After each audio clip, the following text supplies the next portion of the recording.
So it appears that IGN has released a review on an up-and-coming game that I'm so excited to play next week, next Tuesday, by the way. Make sure you pre-download this game. Lies of P.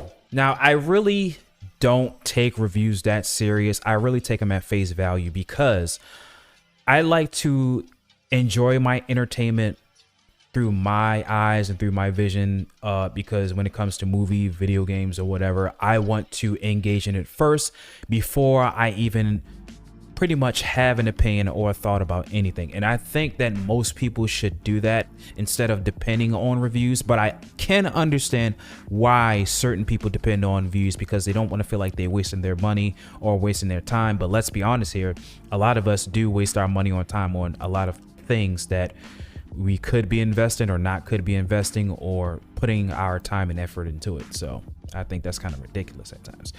But IGN, knowing them, they kind of rate games at a 6, 7, 8, whatever. But I really wanted to check this out because I want to hear about some good things about this game, because I'm really excited to play this and I cannot wait. So without further ado, let's start this review, and I'm gonna press play. You know that we've entered a new era in the increasingly crowded Souls-like arms race when we're now turning classic children's stories into dark, twisted, Bloodborne pseudo-sequels. But hey, here we are. Yes, Lies of P is yet another game inspired by the unforgiving From Software masterpieces that have captured the hearts of so many. If it looks bad, it's because it's not in 4K. I was trying to find the 4K option, but it only goes up to 1080p, so I apologize for that. It does suffer from some uneven difficulty and overly linear level design, but its impressive story, extremely well-tuned combat, and memorable areas and boss fights means that this isn't one you should miss out on if there's a Bloodborne-shaped hole in your life. It's fair to say that sometimes Lies of P emulates its inspiration so closely it feels like someone else is pulling its strings a little too forcefully, but that puppet show is still a whole lot of fun to join in.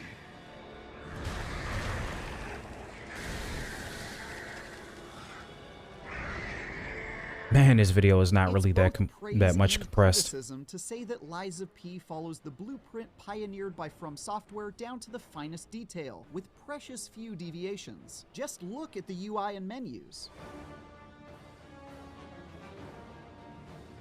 And doesn't this look like Bloodborne? Combat is, of course, a methodical dance of attacks and parries designed with difficulty in mind. And it sticks so close to the script that it got to the point where I'd meet a seemingly friendly character and think, ah, this is the one who's going to betray me later, with full confidence that I was spot on in that assessment.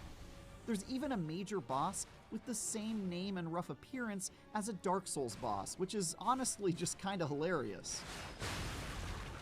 One of the ways it does set itself apart, though, is with its story, which is a dark reimagining of Carlo Collodi's Pinocchio. You know, the story about a mischievous puppet known for telling falsehoods and longing to become a real boy. A real boy!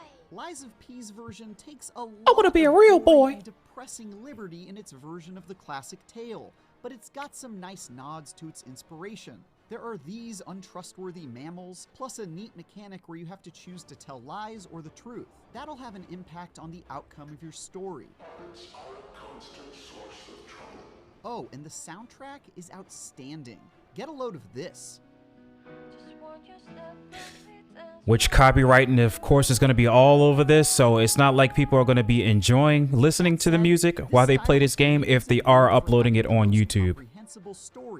And Lies of P I hate that. isn't wholly an exception to that rule, but it does try harder than most. There's a whole bunch of dialogue and cutscenes that kept my interest throughout my first 30-hour run. In fact, of all the distressing and enigmatic stories I've seen in this genre, this is definitely among my favorites. It's got some interesting twists and turns, and a few memorable characters too. Genius never rests, except for beauty rest. As you'd expect, you'll split your time hacking your way through levels where practically everything in sight wants to kill you and taking on much more formidable bosses. And Lies of P... Dog, this Parade Master boss was so annoying at times. The city of Krat is memorable and dystopian, while also continuously reminding you that you're playing out an iconic fairy tale about puppets. It comes complete with your cricket sidekick Gemini and your puppet-making father Geppetto, who always reminds you to be a good boy right before he sends you on missions to butcher everyone in your path. Like, right. City Hall. You'll visit the poison swamp level that every Souls-like is legally required to include, and this exhibition hall with hopeful depictions of a future that clearly didn't work out quite as planned. Each is thoroughly Look at that look. to stab your way through. Another item on the checklist is some memorable Silver hair. and usually disgusting boss fights, and Lies of P's got those in spades. I won't show you anything spoilery, I promise, but they're always enjoyable, even though they're all pretty straightforward encounters where you whittle down a health bar. It would have been nice to have 1 or 2 encounters where they mix things up with a puzzle or trick you've got to figure out to best your opponent. Those I are agree. always my favorite. I agree with Better that. or worse, much of Lies of P's combat draws clear inspiration from Bloodborne specifically, with a couple minor tweaks. You can't restore health lost from direct attacks by striking back at your enemies like in Bloodborne, but you are given the ability to partially block some of that incoming damage, then counter to restore the chip damage you absorbed. The result is a similar meta, where aggressive gameplay is encouraged. That keeps fights moving along at a quick pace, but it also discourages more defensive playstyles, which tend to be my go-to in Souls-likes. Even so, this feisty combat is extremely fun, balanced, and well-tuned. But you're definitely boxed into playing in a specific way. Playing as a ranged magic user from Dark Souls is a no-go here. Another idea borrowed from Bloodborne is that your melee weapon is assigned to your right hand, while your left is reserved for a utility weapon. This one turns your robotic left arm into a Winter Soldier-esque tool of destruction, and that ends up being a pretty darn clever take on that mechanic. You might decide to close gaps quickly with the quick and effective puppet string, or blow up deranged puppets from afar like this. Or my personal favorite, block incoming attacks and dish out damage in kind with a fiery explosion that triggers when they hit your shield. It's especially cool that The each of Aegis these tools shield. can be upgraded with additional effects. Check this out. But it's the new stuff, namely the completely awesome weapon crafting system that really lets Lies of P distinguish itself within a very crowded genre.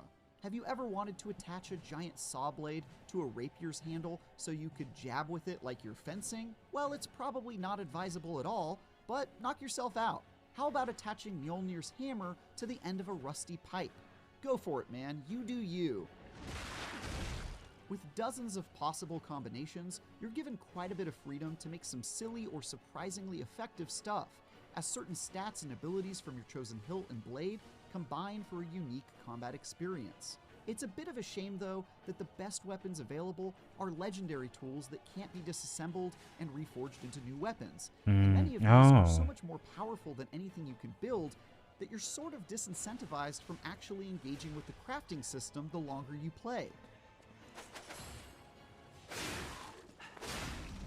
Of course, the main thing that defines any good Souls-like is how soul-crushingly difficult it is, and Lies of P has mixed success in this regard.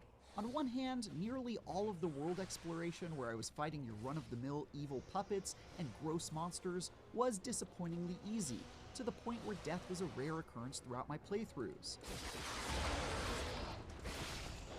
The same can be said of most boss fights, which Souls veterans can expect to beat without breaking too much of a sweat. They're usually big, slow, and stupid creatures who are easily confused when you move behind or underneath them, and they telegraph all their attacks like they're in the WWE. But then I'd encounter the occasional showdown where the difficulty spiked up dramatically without warning, and I'd die 20 or 30 agonizing deaths on a single boss, leaving me to wonder if I just wasn't properly leveled or something, which was never the case. I just needed to get good. I was about to say that. You need to get good. Bosses stand in such stark contrast to the much milder exploration sections that it can be quite jarring, and I often felt like the levels preceding a tough boss didn't properly prepare me for that gauntlet. Most likely, my skills probably atrophied during the stretch of mostly undemanding skirmishes in between the dramatically more difficult boss fights. Lies of P has also inherited some of the clunky roots of the genre along with its strengths. Ooh, look at the hair, how the wind blows and it just moves. Environment in a weird way, and enemies have a weird habit of just despawning right in front of me like they were fading away during the season finale of a long-running high school TV drama. Thankfully, none of these issues were particularly widespread, so they're unlikely to drag down an otherwise perfectly enjoyable adventure, especially since performance is otherwise rock solid.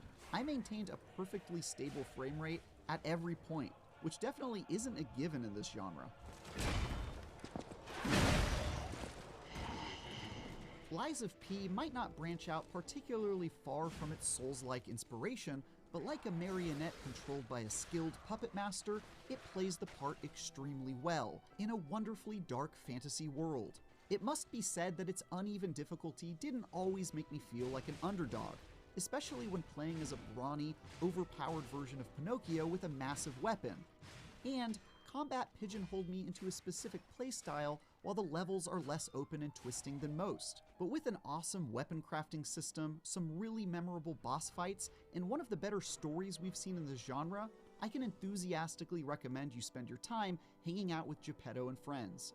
If you've been okay, they gave it an 8. Bloodborne remaster or sequel that may never come, Lies of P is the next best thing. For more, check out our reviews of Starfield and Trine 5: A Clockwork Conspiracy. And for everything else, stick with IGN. I believe the funny thing is, usually when IGN, when they kind of rate certain games, let's say, for example, if Forsaken was like a 8 or a 9, then a lot of people would just be like, you know what, it's probably a terrible game. But if they have like an exciting game that we will all look forward to and really excited to wait and play, and they give it pretty much like a 5 or 4, people would be like, oh, then it's a good game if IGN rated it very, very low. But one thing that I will agree with the narrator here is that I do love different types of mechanics when it comes to fighting bosses. So when you do get their health down at like 50% or below, they kind of switch up the mechanics of fighting the boss, and they do a whole switcheroo and during different attacks and stuff like that. I do like that because it's a bit of a challenge. It gets you off your feet, and then you have to really strategize on what you do next. Because more so, 3 of the bosses that were in the demo pretty much did like the same exact things, but it got kind of annoying because even when I was looking out for certain attack patterns, they would still get me, and I kind of get frustrated. But you also have to learn to take your time to parry certain attacks, dodge and move out the way. There are attacks that can't be avoided even if they're not using the raging red attacks. You can still be hit by certain attacks, and it kind of gets annoying. But I still cannot wait to play this game. It still looks like it's going to be very, very, very, very fun. So with them giving it an 8, of course I haven't played it, but it pretty much gives me hope to say that once it comes, releases out next week, that it's going to be a good and amazing time. And I'm quite sure if I would have saw the comment section, most people would pretty much agree and say that this game looks like it's going to be very, very fun. I'm trying to think of some other things. I think, I was watching some other videos yesterday of Lies of P because there are some other YouTubers that were covering this, things that you need to know. And one of the points that they were talking about is Fable Arts. I think Fable Arts to me are good in a certain fashion, but I don't know if it's just me when it comes to certain enemies or whatever, that it doesn't do a lot of damage input. But then again, it depends on the type of weapon and damage output that it's actually doing. So maybe it's just me on the Fable Arts part, but I really do like the concept of the Fable Arts, especially when you're using different types of weapons. And of course, when it comes to the Legion arms, I cannot wait to just dive in the different ones that you can use, like the puppet string or the Flameberg. It's just, God, it's so much stuff that I really like about this game. And really, we're not when it comes to this game, we're not really comparing it much to Bloodborne per se. It's kind of like what I've seen in another video have said, and I will to agree with as well. It's kind of like a love letter to Bloodborne, and it comes, you know, from the inspiration of that game. That it's not significantly playing as Bloodborne. There's just a lot of differences with it. It's just the tone, the setting of the tone of the game is kind of like Bloodborne, where we're trying to slightly compare right next to it. But like I said in the previous video, this game, Lies of P, is basically Bloodborne's cousin. And I wanted to do very well come release, and I know a lot of you guys are very excited. So just let me know in the comment section how excited you are to play this game, because I'm ready. And I told myself next week when it comes to it, if I'm going to be working and they give me VTO, voluntary time off, I will be taking that, and I will be coming home and playing this game and having some gameplay footage on this channel for you guys, and hopefully you guys will be there to watch me play. And that's all I want to say. So this was the Lies of P review. On the way out, make sure you like, share, subscribe to the channel. Of course, hit that notification bell for more content in the future. Let me know in the comments section, what did you think about IGN's review of this game, or what did you think about my take on how I feel about this game, or how excited, like I just said, how excited and prepared are you to play this game? Did you enjoy the demo? And does it get you really much excited to play this game? And have you already pre-ordered it? I haven't pre-ordered it, but I think I will this Friday. But oh, I can't wait till next week. Can't wait. 6 more days. 6 more days. I'll speak to you guys very, very soon. Peace.